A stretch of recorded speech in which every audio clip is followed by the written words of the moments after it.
Policy makers ہیں، جتنے bureaucrats ہیں، جنرلز ہیں اور سیاست، ریلوے ہر سال 50 ارب کا نقصان کرتی ہے، اور یہ نوجوان باہر جائیں گے، وہاں سے ڈالر کمائیں گے، وہاں سے پھر آپ کے پاس پیسے آئیں گے، اس سے آپ اپنا ملک چلائیں گے، تو کتنی شرم کی بات ہے یہ ہمارے لیے۔ السلام علیکم، میں ہوں آپ کے ساتھ انجینئر عباس حیدر، اور ابھی میں آپ کے ساتھ ایک نئی ویڈیو کے ساتھ حاضر ہوں، اور اس ویڈیو میں ہم ڈسکس کریں گے کہ پاکستان اس وقت معاشی بحران کا شکار ہے، اور ایسی کیا وجوہات ہیں کہ اس وقت تک ہم اپنے آپ کو معاشی طور پہ سٹیبل کیوں نہیں کر سکے، ہم اپنی اکانومی کو بہتر کیوں نہیں کر سکے، اور ایسی کیا وجہ ہے کہ ہمیں 23 مرتبہ IMF کے پاس جانا پڑا، اور یہ ڈیپٹ بیسڈ اکانومی ہم کیوں چلاتے رہے ہیں، اور کون کون سی ایسی ریزنز ہیں جن کی وجہ سے آج ہمیں یہ جو حالات ہمیں اپنے ملک میں نظر آ رہے ہیں، ہم اکانومی میں بہت پیچھے چلے گئے ہیں۔ 2023 میں اس وقت آل اوور دا ورلڈ، پوری دنیا میں اکانومی وار کا ہمیں سامنا کرنا پڑ رہا ہے۔ اب وہ تلواروں سے جنگیں نہیں ہوتی، اب وہ بندوقوں سے جنگیں نہیں ہوتی، اب اکانومی وار چل رہی ہے۔ جو ملک معاشی طور پہ سٹیبل ہے، جس کی اکانومی بہتر ہے دوسرے ملک سے، وہ ملک اس وقت پاور میں ہے، اور وہ ملک آگے ہے آپ سے، اور وہ آپ سے جنگ جیت چکا ہے۔ تو ایسا کیا ہے کہ ہم اس جنگ میں ہمیشہ سے ہی کیا ہم اس جنگ میں شامل بھی ہوئے ہیں، یا ہم نے اس لڑائی کو لڑا بھی ہے، یا کوشش بھی کی ہے ایون؟ تو سب سے بڑی اس کی وجہ یہ ہے کہ معاشی پالیسی، جو اکانومی پالیسی کا سسٹین نہ ہونا۔ ایک حکومت معاشی پالیسی بناتی ہے، دوسری حکومت آ کے اس کو تبدیل کر دیتی ہے، کیونکہ ایک حکومت کا جو دورانیہ ہوتا ہے وہ بہت ہی شارٹ ٹرم ہوتا ہے، جس کی وجہ سے کیا ہوتا ہے کہ ہم اپنی اکانومی کو، جو ایک حکومت معاشی پالیسی بناتی ہے، اس کو سسٹین نہیں کیا جاتا، اس کو بہت ہی اس کی مدت تھوڑی ہونے کی وجہ سے ہم اس کو صحیح طرح سے یوٹیلائز نہیں کر سکتے۔ اور دوسری وجہ ہے اسٹیٹ اون کمپنیز، وہ کمپنیز جن کو ایک حکومت اون کرتی ہے، جن کی مالک حکومت ہوتی ہے، جن کمپنیز میں پاکستان ریلوے، PIA، وابڈا شامل ہے۔ اور ایک ریسرچ کے مطابق پچھلے 5 مہینوں میں پاکستان PIA 600 ارب کا نقصان کر چکی ہے۔ ریلوے ہر سال 50 ارب کا نقصان کرتی ہے، اور اسی طرح پاکستان سٹیل مل 500 ارب کا نقصان کر چکی ہے۔ اچھا، یہ ساری وجوہات ہیں جن کی وجہ سے اس وقت ہم معاشی بحران کا شکار ہیں۔ کون سے ایسے پروفیشنز ہیں جو ان کمپنیز کو چلا رہے ہیں؟ یہ ان کا فیلئر ہے، جس وجہ سے پاکستان کو بہت نقصان کا سامنا کرنا پڑ رہا ہے، اور ان کو بیوروکریٹس چلا رہے ہیں، جنرلز چلا رہے ہیں، اور اسی طرح سیاستدان بالکل اس کو چلانے میں وہ ان کا یہ فیلئر ہے کہ اب تک ہماری اکانومی کہاں سے کہاں تک پہنچ گئی ہے۔ یہ ساری جو کمپنیز ہیں، اسٹیٹ اون کمپنیز ہیں،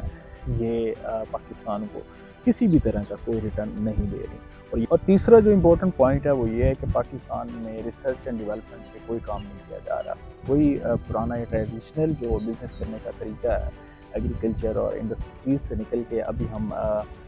مائنڈ پہ کام نہیں کر رہے۔ ابھی ہم جو ہے اپنا، جو ہمارے پروفیشنلز ہیں، جو ہمارے پڑھے لکھے لوگ ہیں، ان کے لیے ہم نے کوئی اس طرح کے پلیٹ فارمز کریٹ نہیں کیے جہاں پہ وہ ریسرچ کریں اور آئیڈیاز پہ کام کریں۔ دیکھیں، آئیڈیاز پہ کام کریں گے، جتنے بھی ترقی یافتہ ملک ہیں، جتنے بھی کامیاب ملک ہیں، وہاں پہ جو نوجوان ہیں وہ آئیڈیاز پہ کام کرتے ہیں، اور ان کے لیے باقاعدہ ایک پلیٹ فارم ہوتا ہے جہاں پہ کام کیا جاتا ہے، اور جس سے وہ ایک نئے انوویٹو آئیڈیاز پہ کام کر کے اپنے ملک کو فائدہ دیتے ہیں۔ لیکن بدقسمتی سے ہمارا جو ایکیڈیمیا سیکٹر ہے، ہمارا جو ایجوکیشنل انسٹیٹیوٹس ہیں، جس میں سکولز، کالجز اور یونیورسٹیز آ جاتی ہیں، تو وہاں پہ ایک آؤٹ ڈیٹڈ جو ہمارا تعلیمی نظام ہے، اس سے پاکستان کو بہت ہی نقصان کا سامنا کرنا پڑ رہا ہے۔ اور ایک اور جو سب سے بڑی وجہ ہے اس معاشی بحران کا، اس اکانومی کے ہمارا ڈیفالٹ کرنے کا، وہ سب سے بڑی ریزن یہ ہے کہ ہم ایسے پروجیکٹس پہ پیسہ لگاتے ہیں جن سے ہمیں کوئی ریٹرن نہیں ملتا۔ ایسے پروجیکٹس پر ہم پیسہ نہیں لگاتے جہاں سے ہمیں ریٹرن بھی ملے، اور اس سے کیا ہو، ہماری اکانومی بھی اسٹیبل ہو۔ یعنی کہ وہ پروجیکٹس جن سے کوئی ریٹرن نہیں ملا ہمیں اب تک، ان پہ ہم نے پیسے لگاتے ہیں، اس کے بعد ہم اس پہ سبسڈیز دیتے ہیں۔ دیکھیں، اس طرح آپ پہ برڈن اور بڑھ جاتا ہے۔ جو پروفیشنل ہمارا طبقہ ہے، اس کا ان امپلائمنٹ کا جو ہمیں سامنا کرنا پڑ رہا ہے اس میں، یعنی کہ جابز کریشن نہیں ہے، یہاں پہ انڈسٹری نہیں ہے، یہاں پہ اس وجہ سے کیا ہوتا ہے کہ ہمارے جو نوجوان ہیں اور وہ اس ملک کو چھوڑ رہے ہیں، یا اس سال تو بہت سے لوگ پاکستان کو چھوڑ کے جا چکے ہیں، اور جس طرف بھی ہم دیکھتے ہیں تو کوئی انگریزی سیکھ رہا ہے، اور کوئی آئلٹس کی تیاری کر رہا ہے، اور کوئی پاسپورٹ بنوا رہا ہے، کوئی ویزے کے پیچھے لگا ہوا ہے. تو یہ ایک ملک کا فیلئر ہے، اور ایک ملک کا فیلئر ہے اس کا مطلب جتنے پالیسی میکرز ہیں، جتنے بیوروکریٹس ہیں، جنرلز ہیں اور سیاستدان ہیں، یہ سب کا فیلئر ہے. یعنی کہ سسٹم کا حصہ ان کو ہم نے بنایا، لیکن یہ سسٹم کو نہیں چلا پائے. کہ جو بھی ہمارا ایک اکانومی کا جو لوگ چلا رہے ہیں اس کو چلانے میں وہ ناکام ہو گئے ہیں. یعنی کہ آپ اس چیز پہ ڈیپینڈ کر رہے ہیں کہ نوجوان باہر جائیں گے، وہاں سے ڈالر کمائیں گے، وہاں سے پھر آپ کے پاس پیسے آئیں گے، اس سے آپ اپنا ملک چلائیں گے. تو کتنی شرم کی بات ہے یہ ہمارے لیے، اور ڈوب مرنے کا مقام ہے کہ ہم لوگ اس اہل نہیں ہیں. اللہ تعالیٰ نے ہمیں کون سی چیزوں سے نہیں نوازا، کون سے ہمیں کمالات نہیں دیے، اور کون سی ایسی چیزیں ہیں جو ہمارے پاس نہیں ہیں، کون سے ایٹریبیوٹس ہیں جن سے ہمیں اس نے نوازا نہیں ہے. لیکن پھر بھی ہم ہوئی ایک غلامی کی زندگی کو ہم نے سمجھ لیا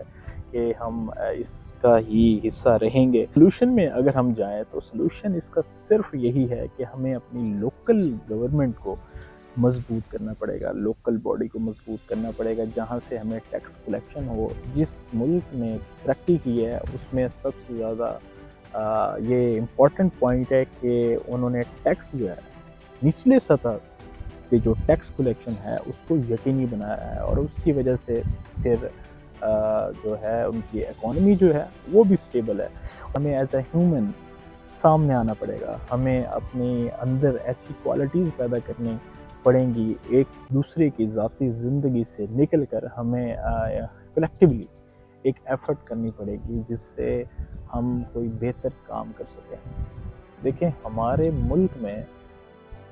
کوئی بھی نوجوان اس وقت کام نہیں کرنا چاہتا. تو اگر ہم چاہتے ہیں کہ یہ ڈیپٹ بیسڈ نظام ختم ہو، اور یہ IMF کے چکر ہمیں نہ لگانے پڑیں، اور ہم خود اپنے آپ کو سٹیبل کریں، ہماری اکانومی کو سٹیبل ہونا پڑے گا. کون سے ایسے سیکٹرز ہیں جو اس میں بہت ہی بنیادی رول ادا کر سکتے ہیں؟ اس میں پاکستان آرمی ہے، ہمارے سیاستدان ہیں، بیوروکریٹس ہیں، ہمارے پڑھا لکھا طبقہ، ڈاکٹرز، انجینئرز، اور اس طرح کے جتنے بھی ہمارے پڑھے لکھے لوگ ہیں ان کو سامنے آنا پڑے گا، اور انہیں مل بیٹھ کے اس کا حل نکالنا پڑے گا.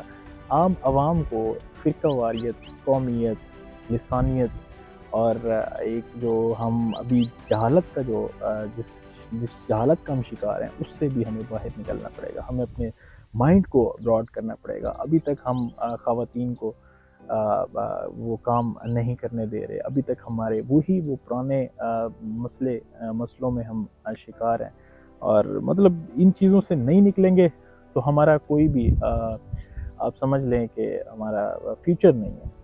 دیکھیں ایز اے مسلم ہم بہت ہی ڈاؤن چلے جائیں گے، اور اگر ہم ان چیزوں سے نکل آئے اور اگر ہم کام کی طرف آ جائیں، ہمارے نوجوان کاروبار کرنا شروع کر دیں، ان کے لیے حکومت ایک اچھا ایٹماسفیئر کریٹ کرے کاروبار کے لیے. ہاسپٹلز کی ہمیں ضرورت ہے، ہمیں ایجوکیشنل انسٹیٹیوٹس کی ضرورت ہے، یونیورسٹیز کی ضرورت ہے، ہمیں روڈز، سڑکوں، بجلی کے کھمبوں سے زیادہ ان چیزوں کی ضرورت ہے. اور جب تک یہ چیزیں ہمیں نہیں ملیں گی، ہمارا نوجوان جو ہے وہ قابل نہیں بن سکتا، اس کو شعور نہیں مل سکتا، عام آدمی سے وہ ایک خاص آدمی نہیں بن سکتا. اور اس وقت ہم تباہی کی طرف بڑھ کے آ چکے ہیں، ہم پہنچ چکے ہیں. اب آخری ہمارے پاس ایک حل ہے کہ ہم ابھی اپنے آپ کو ٹھیک کریں، ہم اپنے ضمیر کو جگائیں اور اس کا پراپر ایک حل نکالیں، اور مل بیٹھ کے اس مسئلے کا کوئی نہ کوئی سلوشن نکالیں. کیونکہ پاکستان ہمارا ہے اور ہم پاکستان سے ہیں، ہم نے اسی مٹی میں رہنا ہے، اور جو لوگ اس مٹی میں رہنا چاہتے ہیں ان کے لیے تھوڑا رہنا آسان کریں. شکریہ.